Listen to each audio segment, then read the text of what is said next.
Olá, pessoal. Estamos aqui mais uma vez para fazer uma correção aí de uma nova atividade, a atividade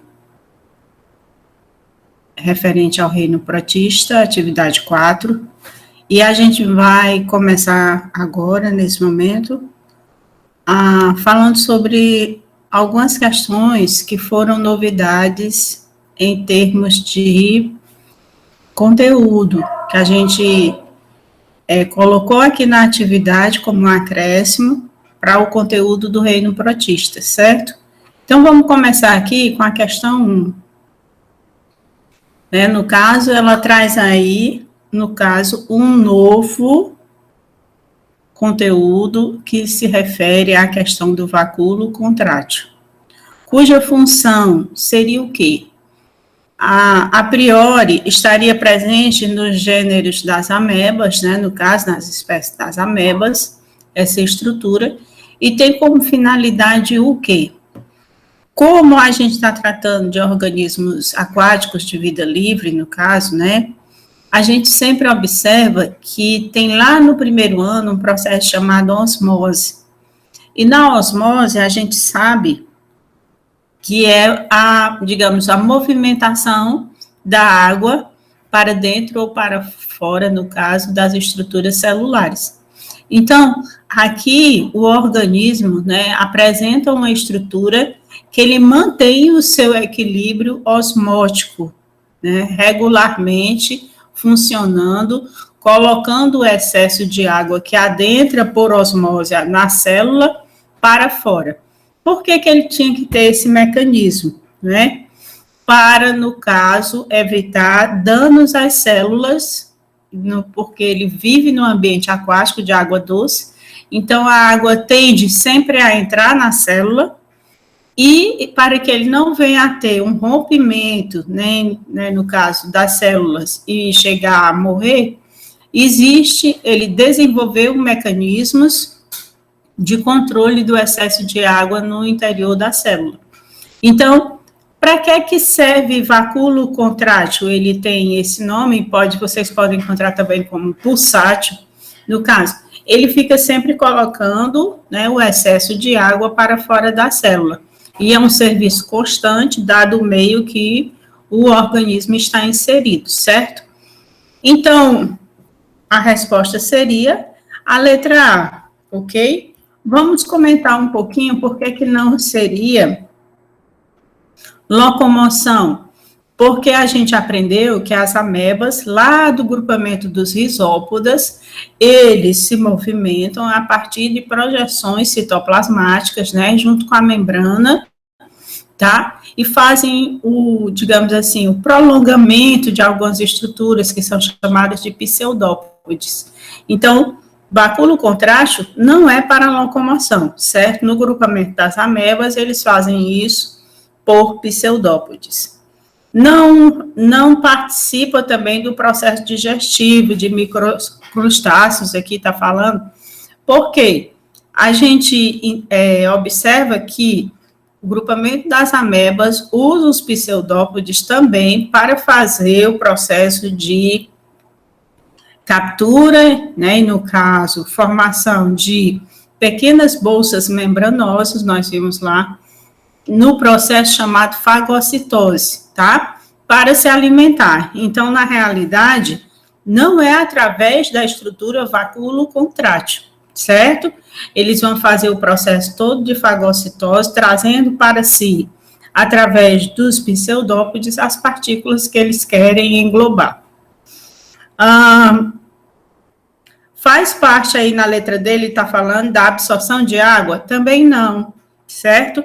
Na realidade, é o contrário, o vacúolo contrátil, ele joga para fora da célula o excesso de água, porque a água já entra por osmose, tá? No caso desses organismos, de água doce. E no caso, a letra E também não é, porque ele está falando aí que o vacúolo contrátil teria como função a emissão de pseudópodes, Não é verdade. Os pseudópodes, eles são, estruturados a partir de quê? De prolongamentos da membrana plasmática, juntamente com o citoplasma, tanto são usados para locomoção como para captura de alimentos, certo?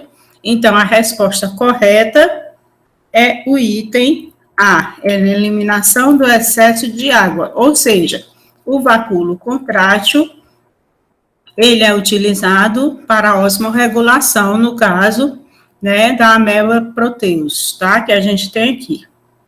Questão 2, fala o seguinte: o paramécio é um exemplo de protozoário ciliado. Nesses seres, os cílios atuam. E atuam em quê? A gente viu lá na aula que os cílios são estruturas que têm duas grandes funções, né?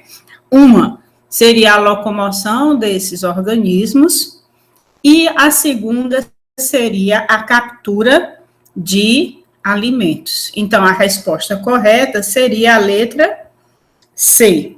Marilza, os cílios participam do processo de divisão binária? A gente viu que não, que esse é um tipo de reprodução assexuada e também conhecido como fissão, cisparidade, né? No caso, o organismo se divide em dois e partilha o seu próprio material genético. Então, não é o caso da letra B, né? A locomoção estaria correta, mas divisão binária, que seria um processo reprodutivo, não está correto. Por que não na letra A? Porque captura de alimentos está correto, mas paramécio não utiliza cílios para penetrar em nenhum corpo de hospedeiro, mesmo porque a gente não está tratando aqui de um parasita, ok? Letra D, locomoção do protozoário, ok, e permitindo a digestão extracelular. Paramécio faz digestão intracelular, certo? Então, nós vamos ter outros vacúolos, que são bolsas membranosas, chamadas vacúolos digestivos, que, no caso, as partículas que são ingeridas por esses seres são, no caso, digeridas ali com a ação de enzimas, né, dos lisossomos, e as excretas são levadas, né, até a membrana para serem, no caso, jogadas fora dessa célula. Marilza, tem alguma estrutura? Alguns autores citam uma estrutura específica chamada citoprócto, né, nos paramécios, que seria a região onde se é excretada aquilo que não é utilizado como alimento por esses seres, ok? Então, a digestão no paramécio é intracelular, dentro da célula do organismo. Na digestão extracelular e excreção, aqui está duplamente errado, na letra E, né? A gente já discutiu que a digestão é intracelular nesses organismos, e mesmo assim os cílios não atuam nesse processo, certo?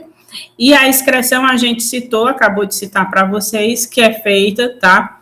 A partir de regiões específicas chamadas citoprócto, certo? Então, também os cílios não atuam nesse processo, ok? A resposta correta seria, então, a letra C. E, por último, a gente traz aqui a questão 4, que fala de algumas doenças graves causadas por protozoários, ok?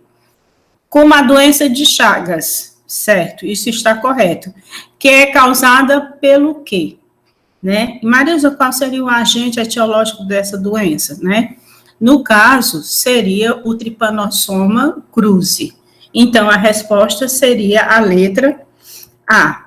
Por que não, professor, o Leishmania brasiliense? Eu ouvi falar que a leishmaniose é uma doença causada por protozoário, concordo, tá? Mas aí a questão da Leishmania brasiliense, a gente sempre destaca que seria, no caso, aquela doença que causa lesões tanto na pele, certo? Esse protozoário causa lesões na pele, como nas mucosas. Seria uma... Como assim, Marilza? Por exemplo, quando ela está no estado mais grave, ela atingiria a mucosa interna, né? No caso aí, nós estamos falando de boca e nariz, seriam os casos mais graves. Nos casos mais leves, seriam feridas na pele, ok? Tricomonas vaginalis. Aqui nós estamos tratando, gente, de uma doença chamada tricomoníase, tá? E aí nós vamos ter uma infecção em quê, professora?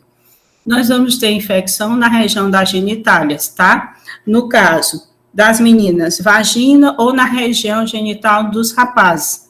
E pode ser assintomática, a pessoa nem percebe que está com a doença, ok? Ou, no caso, ela vai produzir algumas infecções, seja na uretra do rapaz, seja na vagina das meninas, né? Então, no caso, aqui nós estamos tratando de uma DST. O Balantidium coli, certo? No caso aí, causador de uma doença chamada balantidiose ou balantidíase. É uma infecção do intestino grosso, certo? Dos seres humanos. E aí, no caso, a pessoa adquire isso a partir de quistes presentes nas fezes dos porcos. Então, são o que, Maria? São estruturas resistentes presentes ali, que a pessoa entra em contato, tá?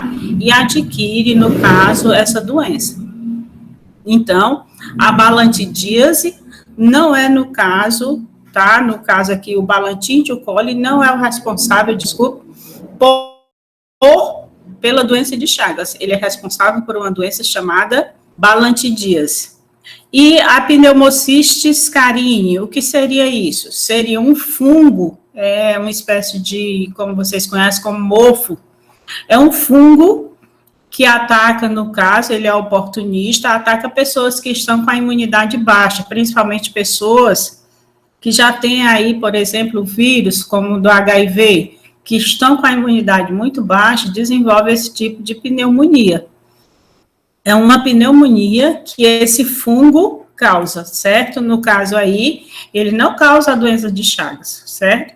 Ele causa uma pneumonia em organismos que o sistema imunológico está deficitário. Então, gente, era isso que a gente tinha para apresentar para vocês hoje. Quero agradecer desde já, mais uma vez, a participação aqui, né? Quem acessar, eu espero que seja construtiva essa explicação para vocês e acrescente um pouco mais. E desde já a gente vem a agradecer e dizer para vocês que a gente se encontra nas próximas aulas. Muito obrigada.